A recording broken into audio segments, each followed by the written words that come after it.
हम लाते हैं talk shows और अनलिमिटेड एंटरटेनमेंट सिर्फ यूट्यूब पर। अगर आपने अभी तक हमारा चैनल सब्सक्राइब नहीं किया तो अभी सब्सक्राइब करें और बेल आइकॉन को क्लिक करके हमारी लेटेस्ट वीडियोस के बारे में अपडेट जानें।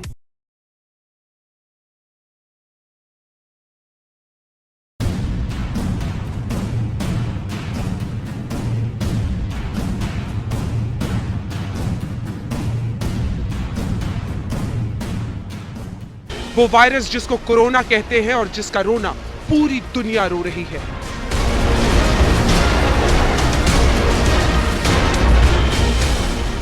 तो सवाल है कि कौन है वो जिसने दुनिया को मौत की ऐसी सौगात दे दी।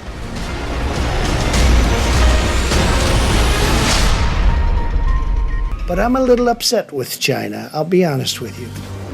अमेरिका के राष्ट्रपति डोनाल्ड ट्रंप चीन से खफा है तो उसका कारण आप जान चुके हैं। उस चीन से निकले कोरोना कहर के कारण इटली सिर्फ अपने नागरिकों की लाशें उठा रहा है। स्पेन के कंधे कम पड़ रहे हैं। अमेरिका की शक्ति शिथिल हो गई है और ईरान को समझ में नहीं आ रहा कि इस कहर से लड़े तो कैसे लड़े। एक महामारी ने दुनिया के माथे पर सबसे बड़ा प्रश्नवाचक चिन्ह लगा दिया है। खैर, एक बात इससे भी बड़ी है और वो ये कि चाइना में जब भी कोई बीमारी या महामारी फैलती है, भारत के एक महान शख्स का नाम सामने आ जाता है, जिसने कभी चाइना के गांवों को महामारी से बचाया था। नाम है करने की ये कारगर तकनीक सिखाई। इतना ही नहीं, इसके अलावा भी बहुत सी चीजों में बोधि धर्म ने ही चीन को रूबरू करवाया।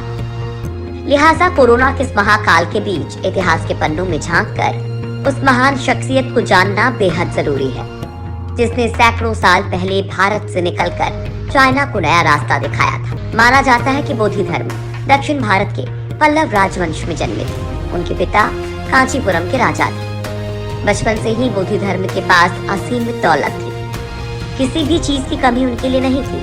ऐशो आराम के साथ वो अपना पूरा जीवन बिता सकते थे, मगर ऐसा नहीं हुआ। बोधि धर्म आसान जिंदगी चुन सकते थे, लेकिन उन्होंने एक आम जिंदगी को चुनना बेहतर समझा। कहते हैं कि बोधि धर्म बचपन में ही बौद्ध धर्म की ओर आकर्षित हो गए थे।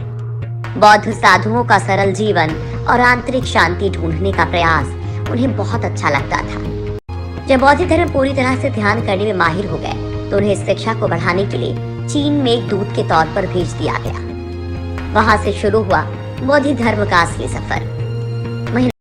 बोधि धर्म जी ने पैदल चलकर ही मीलों का सफर चाइना जाने के लिए तय किया था। इसलिए कई महीनों के बाद जब चाइना के नानकिंग गांव में बोधि धर्म जी पहुंचे तो माना जाता है कि उस गांव में उस समय ज्योतिषियों द्वारा गांव में संकट आने के संकेत दिए थे। गांव के लोग उस समय काफी घबराए हुए थे तथा बोधि धर्म जी के गांव में पहुंचते ही उन्हें एक संकट का रूप समझकर गांव के बाहर ग्रसित बच्चों एवं बड़ों को मृत्यु से बचा लिया।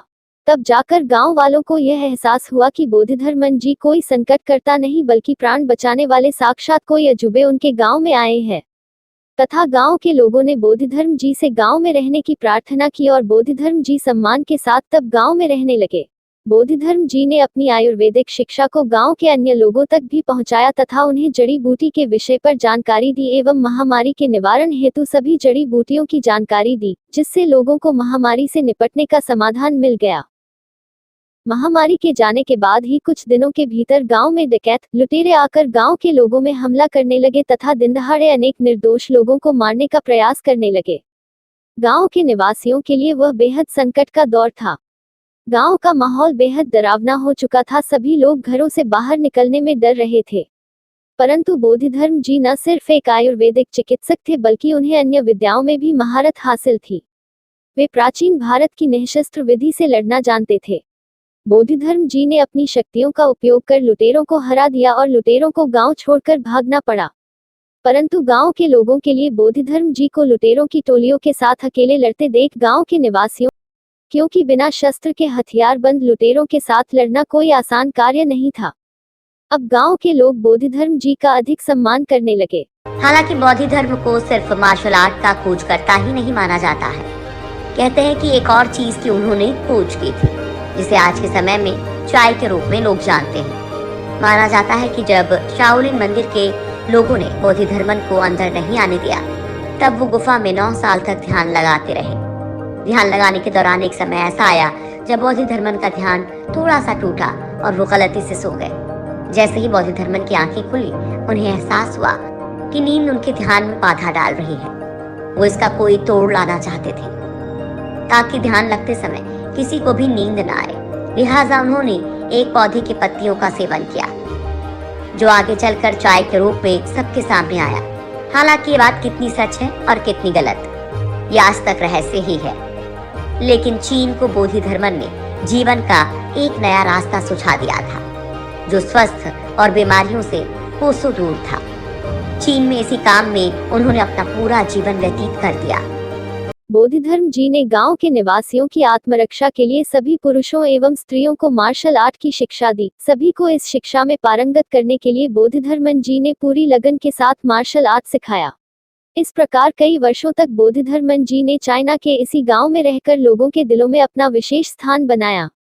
और जब उन्होंने वापस भारत आने की इच्छा जाहिर की तो एक बार फिर से ज्योतिषियों द्वारा गांव में भीषण संकट की भविष्यवाणी की गई, तथा इस भविष्यवाणी के अनुसार गांव का संकट तभी टल सकता है जब तक बोधिधर्म जी इस गांव में है। बोधिधर्म जी भारत वापस जाने का मन बना चुके थे, तो इस संकट से बचने के लिए गांव वालों को एक युक्ति सूझी, जिसके अनुसार वे बोधिधर्म जी को जान से मार देना चाहते थे। ऐसा इसलिए क्योंकि बोधिधर्मन जी को भारत जाने से रोकने के लिए केवल यही एक उपाय था। एक शाम जब बोधिधर्मन जी भोजन कर रहे थे, तब गांव वालों ने उनके भोजन में पॉइजन मिला दिया। परंतु इस बात का पता जब बोधिधर्मन जी को चला तो उन्होंने गांव के लोगों को बुलाया और कहा, तुम ऐसा क्यों करना चाहते हो? तो गांव वालों ने कहा कि इस गांव के संकट से बचने के लिए बोधिधर्मन जी आपको यहाँ रुकना ही होगा, फिर चाहे जिंदा या फिर मुर्दा, क्योंकि ज्योतिषियों ने कहा है कि यदि आपके शरीर को यहाँ दफना दिया जाए तो गांव के सभी संकट समाप्त हो जाएंगे। इसलिए उस संकट से बचने के लिए हमने आपके खाने में पॉइजन मिला दिया। यह सुनकर बोधिधर्म जी ने कहा, अच्छा ऐसा है तो फिर आज से इस गांव का संकट हमेशा के लिए दूर हो जाएगा। और उन्होंने बड़े ही चाव से जहर युक्त भोजन ग्रहण कर लिया और इस तरह बोधिधर्म जी की मृत्यु उन्हीं के शिष्यों द्वारा भोजन में जहर डालने से हुई। लेकिन असल में बोधिधर्मन जी ने अपनी शक्तियों से जहर का वह खाना उगल दिया, क्योंकि वह भारत अपने देश वापस जाना चाहते थे। चाइना के लोगों को लगा बोधिधर्मन जी मर चुके हैं, तो उन्होंने बोधिधर्मन जी को दफना दिया। लेकिन कुछ दिनों के बाद जब वह बोधिधर्मन जी की कब्र खोदी गई तब उसमें से केवल बोधिधर्मन जी का जूता ही निकला। बोधिधर्मन जी की तब उम्र 150 साल की हो चुकी थी। दुनिया में कोरोना कहर बनकर टूट रहा है, लेकिन भारत सरकार पूरी मजबूती से कोरोना योद्धाओं के साथ खड़ी है। पूरा देश मिलकर कोरोना से मुकाबला कर रहा है। बड़ी बात यह है कि आपस में राजनीतिक विरोध रखने वाली तमाम पार्टियां पीएम मोदी के हर कदम पर साथ खड़ी दिख रही हैं। देश में तबलीगी जमात और कुछ असामाजिक तत्वों की हरकतों ने जरूर कोरोना के ग्राफ को बढ़ा दिया, लेकिन केंद्र सरकार को राज्यों और विपक्षी पार्टियों का जो साथ मिला है वो कोरोना की इस महाजंग में हिंदुस्तान को विश्व गुरु बनाने वाला साबित हो रहा है। से कोविड फैला तब से ये वायरस किसी को बख्शने को तैयार नहीं है। बड़ी बड़ी बातें करने वाला चीन एक झटके में अर्श से फर्श पर आ गिरा है। कुछ रिपोर्टों के अनुसार चीन की सरकार ने बीते समय में कुछ ऐसे कदम उठाए हैं जिनसे जानवरों का अस्तित्व खतरे में पड़ता रहा है। अगर चीन अपना तरीका नहीं बदलता है तो दुनिया को इसके और भी ज्यादा खतरनाक परिणामों का सामना करना पड़ेगा। कोरोना वायरस के खिलाफ लड़ाई में अच्छी खबर है। देश में ही कोरोना वायरस की वैक्सीन का जानवरों पर प्रयोग शुरू हो गया है। हालांकि नतीजे आने में 4 से 6 महीने का वक्त लगेगा। गुजरात की जाइडस कैडिला कंपनी ये वैक्सीन बना रही है। इसी कंपनी ने 2010 में देश में स्वाइन फ्लू की सबसे पहली वैक्सीन तैयार की थी। मार्च में ही कंपनी ने सूचना दी थी कि वो कोरोना वायरस के लिए वैक्सीन बना रहे हैं।